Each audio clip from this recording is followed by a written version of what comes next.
So this is Exploring the Solar System Part 2, how we explore the solar system with spacecraft. So I'll be talking about a little bit about how we get spacecraft to the planets in order to explore them. What do we do when we get there? Well, generally we take scientific measurements, but most people are interested in, show us the images. In other words, if you're going to send a spacecraft to a distant planet, you want to photograph it and send the images back. How is that done? And finally, I'll be just saying a brief word about what's next. In other words, we've had lots of previous space explorations, what's coming up in the very near future. So I thought I'd start, when I put this talk together, with a list of how many spacecraft have been sent out into the solar system. And I started counting up on my fingers and very quickly ran out of fingers and realized there's an awful lot of spacecraft that we have sent out into the solar system, or more generally out there, to try and understand what's going on. And I put this together and thought I really ought to list them. Now, I realize that you can't read this list, but the list is enormous. And the last one on the list is Europa Clipper, which was sent up a few months ago. So we have sent an enormous number of spacecraft. Technically, this isn't the full list. This is the most important missions that we've sent out, and there's been a few smaller ones as well. Hundreds upon hundreds of spacecraft have been sent out into the solar system. Let me remind you how it is that, for instance, we get to one of our nearest planets, Mars. If we are going around the sun, there's a little cartoon of the Earth going around the sun. And Mars is in an orbit outside ours, definitely not to scale. These cartoons are just to sort of give you the broad overview of what's going on. If we want to go from Earth to Mars, for instance, Mars is the closest planet to us in terms of being simply the next one out, which you can see in even more detail if you look at the orrery. You're welcome to have a close look at the orrery after the talk if you so wish. Although in principle Mars is the easiest one to get to, actually the way we get to Mars in the most fuel efficient manner, in other words using the least fuel to burn the rocket engines to get there, is actually to leave Earth when it's on one side of the solar system and arrive at Mars when it's on the other side of the solar system, in other words the other side of the sun. That might sound a bit counterintuitive, but actually that's the easiest way to get there. And the path that's followed is this blue ellipse, as indicated by the arrows there. It just needs a little bit of a nudge to leave Earth to accelerate, and then you coast all the way to Mars, and then you do another little rocket burn when you get there in order to arrive at Mars. So effectively, it's an elliptical orbit around the Sun, which is designed such that at its closest, it leaves Earth, and at its most distant, it arrives at Mars. Turns out that's a really good way of getting from one planet to another. But back in the 60s, it was realized that if you want to go anywhere else in the solar system, that's even bigger distances you have to cover. Does that mean you're going to need more rocket fuel in order to get there as fast as possible? Well, back in the 60s, it was realized that it's possible to use a so-called gravity assist to actually use the planets to get there faster. For instance, this little graphic of Voyager 1 shows that it's possible to leave Earth, and as you pass Jupiter, notice that dog leg there? Let me just go back and re-show that particular graphic so you can see the animation there. Leaving Earth, heading off in the direction of Jupiter. Note what happens to the spacecraft as it passes Jupiter. Bam! It takes a left-hand turn. It gets a slingshot. It gets a gravity assist. And Jupiter throws it on even faster. And if you time it right, that's the art, if you like, of getting this right, you wait until Jupiter and Saturn are in the right place so that a gravity assist from Jupiter sends you on to Saturn. And that's how the Voyager spacecraft, Voyager 1 visited Jupiter and Saturn, Voyager 2 got a gravity assist from Jupiter and then went on to Saturn and then got another assist, another slingshot to send it on in the direction of Uranus, which gave it another slingshot to send it on to Neptune. So if the planets are in the right part of the solar system, and this is what happened in the 1970s, the planets were arranged nicely such that it was possible to send out the Pioneer spacecraft, the Voyager spacecraft, and visit the outer solar system, Jupiter, Saturn, Uranus, Neptune, with minimal expense of rocket fuel because the planets did all of the work. A really neat idea of how to get the planets to work for you to do all of this exploration. Not only do you save rocket fuel, it means that your spacecraft, if you've got less fuel, you can have more scientific equipment on board, more cameras, or more measurements that you want to make. So let's have a look at the images that have been sent back from distant bodies in the solar system. Any guesses as to which one this is? This, when I show you which spacecraft took it, you will instantly know this was taken by Luna 3. Therefore, it's the moon. Yes, this is the first image from the 1950s of the far side of the moon. Looks very different from the near side that we always see. The moon is tidally locked to the Earth, so we always see one face of the moon. And until we sent a spacecraft to the other side, the far side, we didn't know what it looked like. We can tidy that up a little bit. We can remove some of the noise. And no, it's not the highest resolution image you will ever see. We're used to these days getting very high resolution images. And this looks, on the face of it, rather poor. But this is the 1950s we're talking about.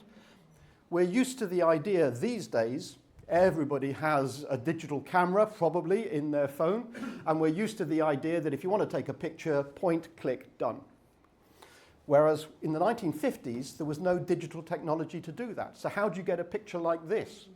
Well, for this particular image, what they did was use film, yes, film, emulsion, and on board, the images were taken and then passed to a little chemical laboratory where it was developed, fixed, dried, and then the image, a little spot, a little cathode ray tube spot, was scanned over the image, and a photomultiplier picked up how much light came through the film, and effectively it was scanned on board as well. And then the output from the photomultiplier, the little light sensor, that was transmitted back to Earth, and then from that signal they reconstructed the image, a bit like you remember perhaps fax machines. You send an electrical signal, you reconstruct the image at the other end. That is an awful lot of faff, but that's the way you have to do it before the digital era. It had to be film emulsions and scanned and then sent. If we compare that with a more recent image, for instance, 50 years later, NASA took images of the far side of the moon, much higher resolution, but notice that everything is basically right. Yes, it's much lower resolution, but that first image from the 1950s did tell us what the far side of the moon looked like, and that was the first instance we had where the far side of the moon quite definitely looks different to the near side of the moon. And then people started asking, why should that be? In other words, asking questions about the origins of our solar system.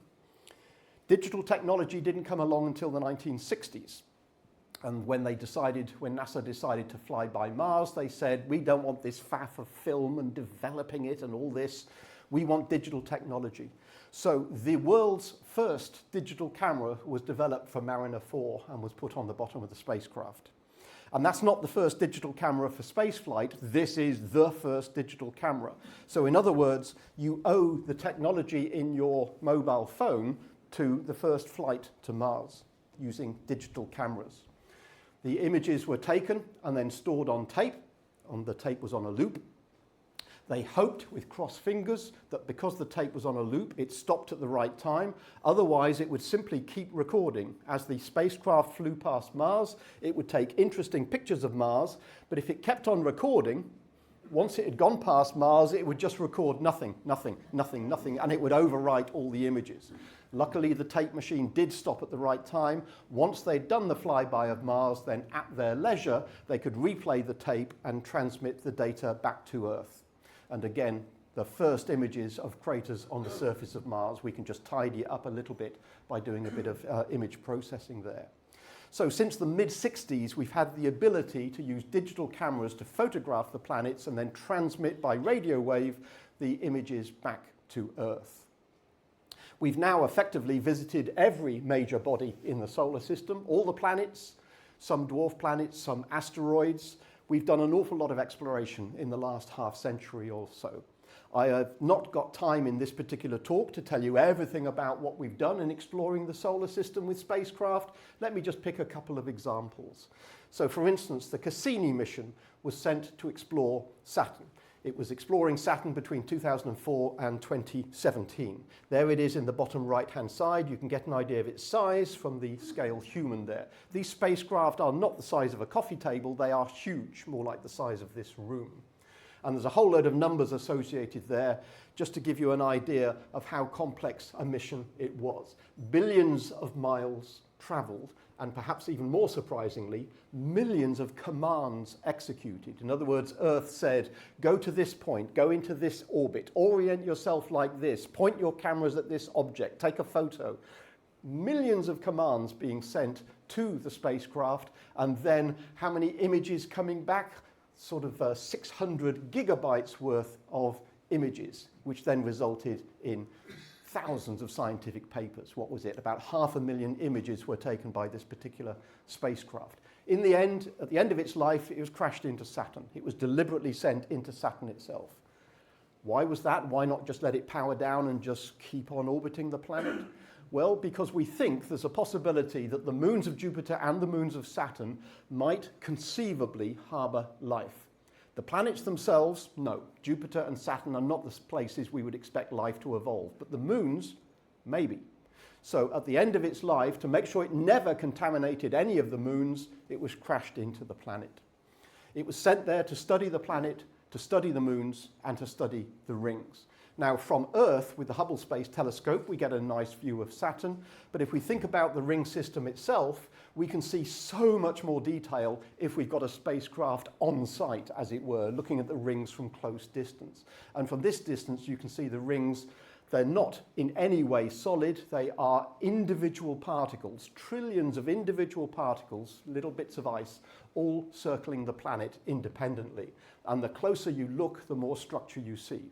It starts to look like a long-playing record for those of us who remember what long-playing records actually are. And amazingly enough, the ring system of Saturn, although it's some 250,000 kilometers in diameter, its thickness is measured only in meters, perhaps tens of meters, but less than a kilometer, despite the fact that the ring system spans 250,000 kilometers. And when the sun is at the right angle coming across the rings, we actually see some rather interesting shadows cast, which indicate that although most of the ring system is flat, there are some parts of it that look very bumpy because they're casting these very long shadows. These bumps appear to be a kilometer or more high. So there appear to be little mountains, as it were, not strictly mountains, but little bumps of ring particles. And trying to understand how these particles move around Saturn gives us an idea of how the rings formed in the first place, how they are changing, and how they might change into the future.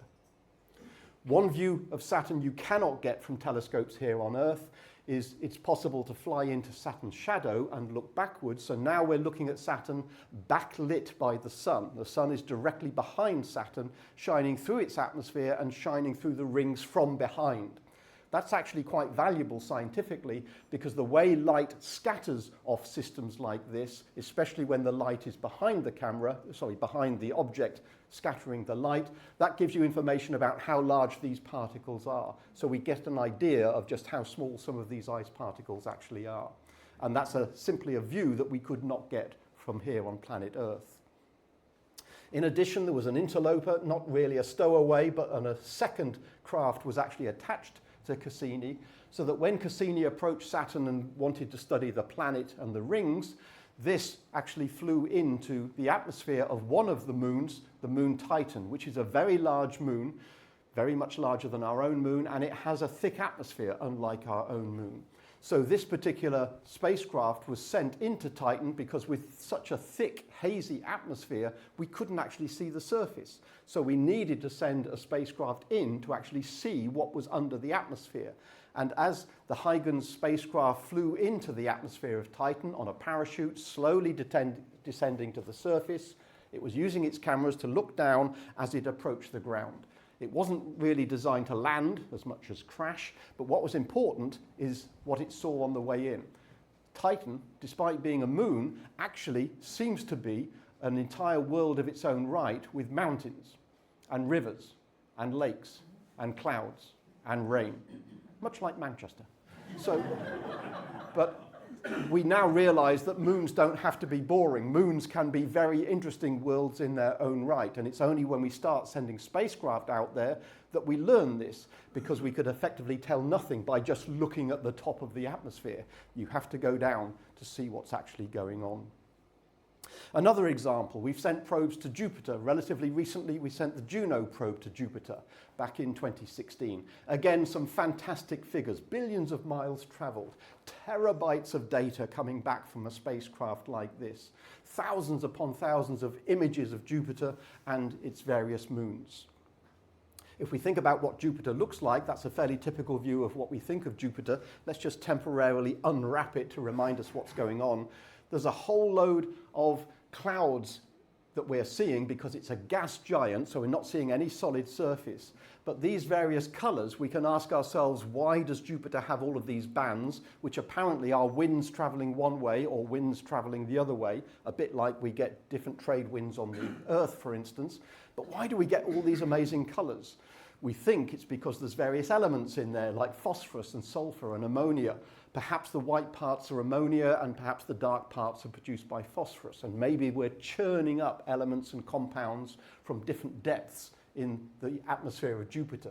And we know that there are lots of storm systems like the Great Red Spot where different winds are traveling in different directions, causing effectively a very large hurricane or cyclone.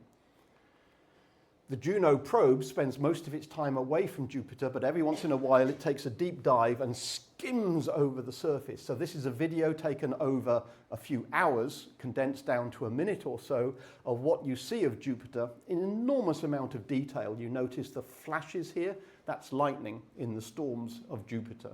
So Juno would take a dive and it would skim over the cloud tops only a few tens of kilometers above the cloud tops.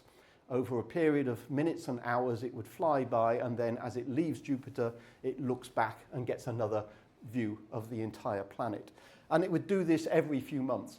Juno can't spend too much time close to Jupiter because Jupiter is a very high radiation environment and it would be rather dangerous to stay there.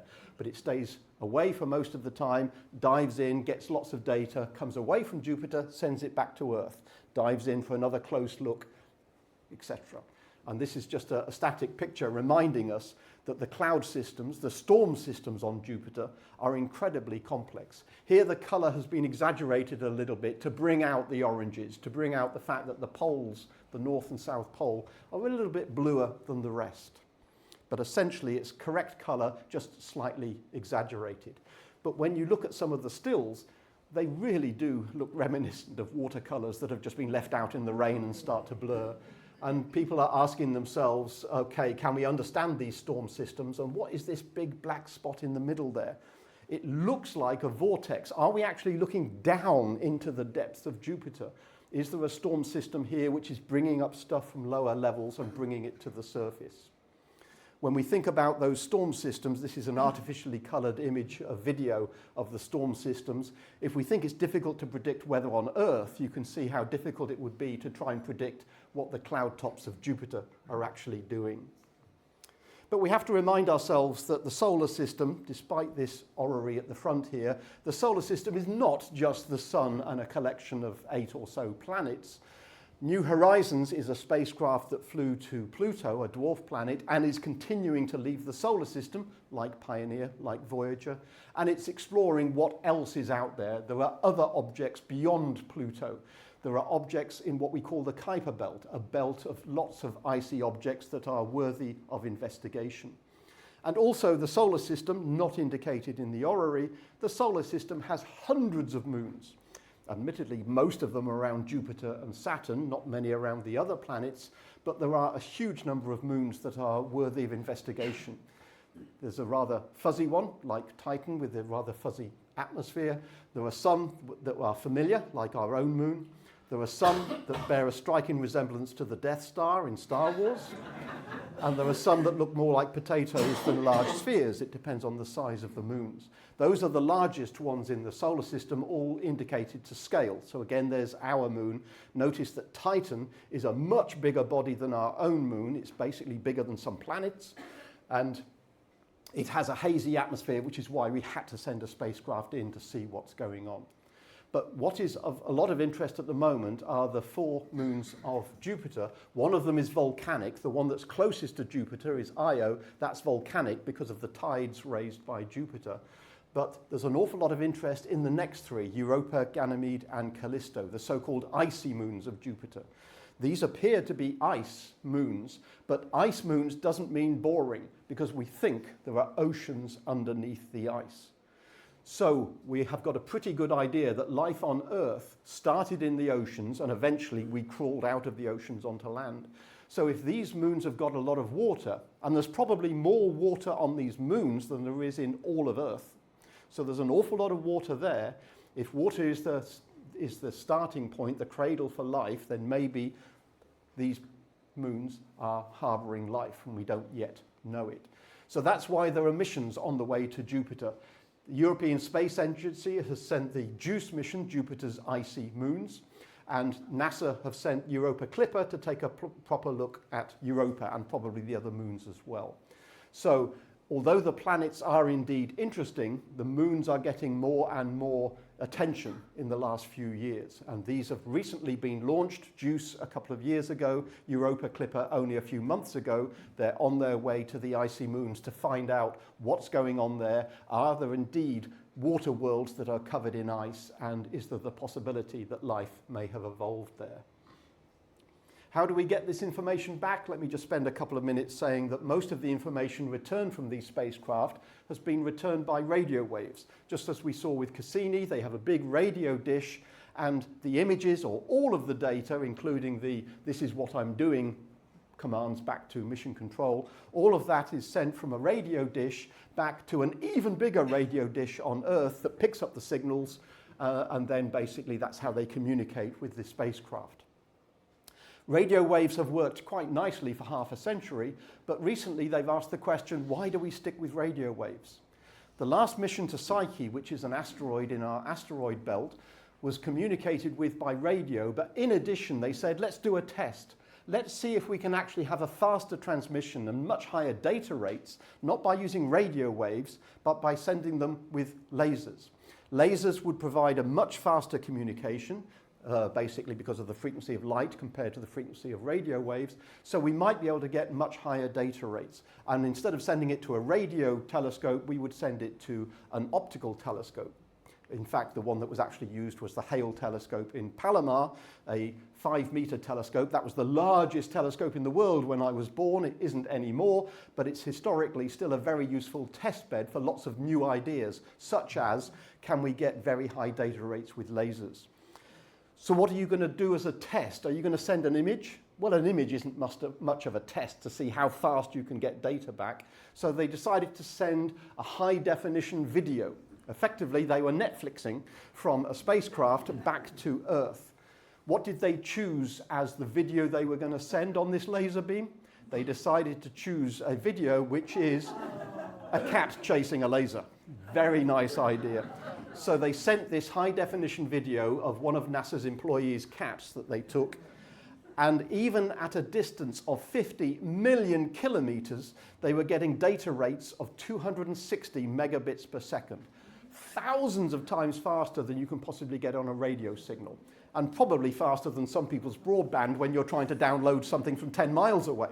And that's at 50 million kilometers. Even when the spacecraft was 400 million kilometers away on the other side of the solar system, they could still get data rates of 8 megabits per second. Plenty fast enough for watching Netflix videos. So there were lots of things happening out there in the solar system. Cassini is no more. That's been crashed into Saturn. Juno is getting to the end of its life. Bepi Colombo is on its way to Mercury and will be getting there next year. New Horizons is on its way out of the solar system. And as I've just said, there are new missions that have just started that are on their way to explore the moons of Jupiter.